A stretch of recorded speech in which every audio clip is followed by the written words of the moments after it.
Hello friends, myself Professor Deepak Varu from Department of Electrical Engineering, Noble Group of Institution.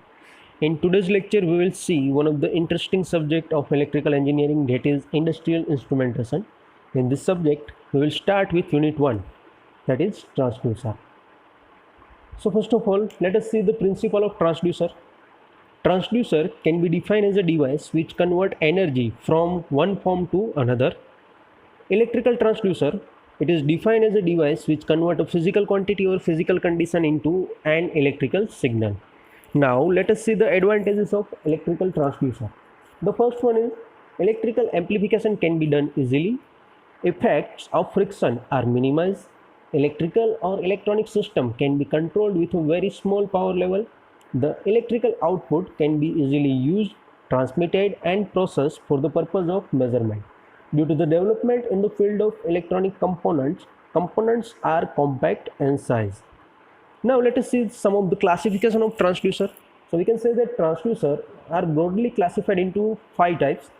First one, on the basis of transduction principle, in that resistive transducer, inductive transducer and capacitive transducer.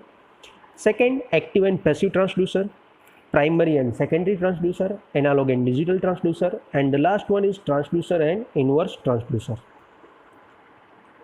So classification based upon the principle of transduction. So we can say that based upon the principle of transduction, transducer can be classified as a resistive transducer, inductive transducer and capacitive transducer. Second one, primary and secondary transducer.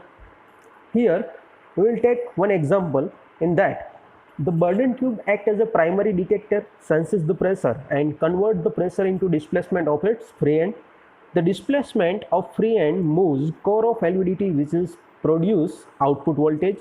So we can say that the output voltage of LVDT is directly proportional to the displacement of core, and this displacement of core is directly proportional to the pressure applied to the Bourdon tube.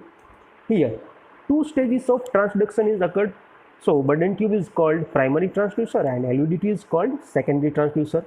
In most of the measurement system, mechanical devices act as a primary transducer and electrical devices act as a secondary transducer. So in our example, the Bourdon tube, which is mechanical device, that is act as a primary transducer, and LVDT, that means linear variable differential transformer, which is electrical device and act as a secondary transducer.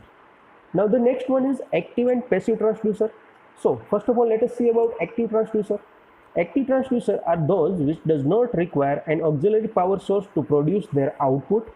Active transducer are also known as self-generating type transducers. Here some of the example of active transducer. So we can say that thermocouple, photovoltaic cell and piezoelectric crystal are the example of active transducer. Here active transducer, if we take piezoelectric crystal as an active transducer, then if we apply any kind of force on that crystal, then this piezoelectric crystal, based upon the piezoelectric effect, produce the output voltage, right? So in that we does not require any auxiliary power supply, any auxiliary power source, and this device produce their output, right? So we can say that piezoelectric crystal is one of the best example of active transducer. Now let us see about passive transducer. Passive transducer derive the power required for transduction from an auxiliary power supply. Passive transducer is also known as externally powered transducer. Here one example is taken, potentiometer POT, used for measurement of linear displacement. So here we take one potentiometer for the linear displacement measurement, right? In this figure, L, that is total length of potentiometer, RT, that is total resistance, Xi, which is input displacement, E0, which is output voltage, Ei, which is input voltage.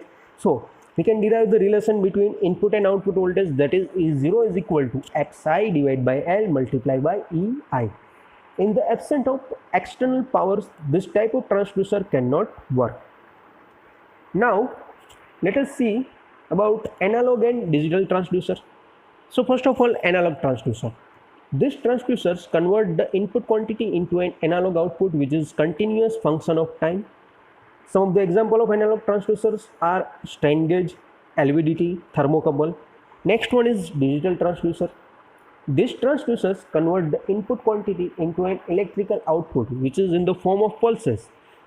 digital encoder, electromagnetic transducers are the example of digital transducer. Now let us see about transducer and inverse transducer. For that, one feedback control system for control of electrical quantity is given below. In that, first of all, we apply a reference quantity, which is non-electrical quantity. This is given to transducer, and further it is processed towards amplifier, and finally we got our measured output, or we can say output quantity, which is an electrical signal, right? And this system is a feedback control system. So from output we will take the feedback and given back it to the input with the help of inverse transducer. So if you want to define the transducer, so we can say that it is a device which convert non-electrical quantity into an electrical quantity. And inverse transducer, so we can say that it is a device which convert electrical quantity into non-electrical quantity.